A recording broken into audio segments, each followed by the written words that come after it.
একসময়ের বলিউড কাঁপানো অভিনেত্রী তনুশ্রী দত্ত আবারও খবরের শিরোনামে। তবে এবার কোনো নতুন সিনেমার জন্য নয়, বরং নিজের বাড়িতেই হেনস্থার শিকার হয়েছেন তিনি।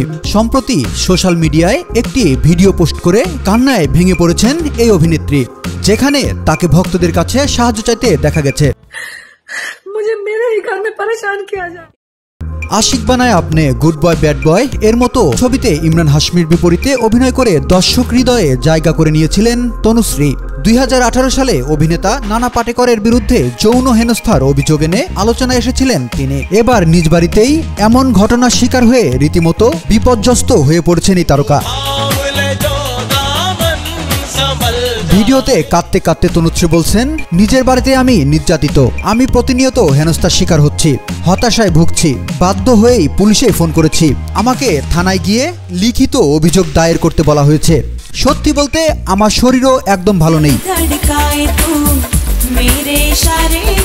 গত 4-5 বছর ধরে আমার উপর এভাবে অত্যাচার চালানো হচ্ছে, আমি কোনো কাজ ঠিক মতো করতে পারছি না, গোটা বাড়ি সম্পূর্ণ তছনছ হয়ে পড়েছে, বাড়ির কাজের জন্য সাহায্য করার কোনো লোকও রাখতে পারছি না, সমস্ত কাজ আমায় নিজেকেই করতে হয়।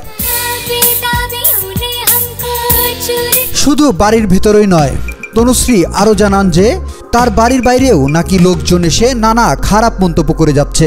এ অবস্থায় সোশ্যাল মিডিয়ার মাধ্যমে তিনি সকলের কাছে সাহায্য আবেদন করেছেন। তবে ঠিক কী কারণে তার উপর এই হেনস্থা চালানো হচ্ছে সে বিষয়ে বিস্তারিত কিছুই জানাননি অভিনেত্রী।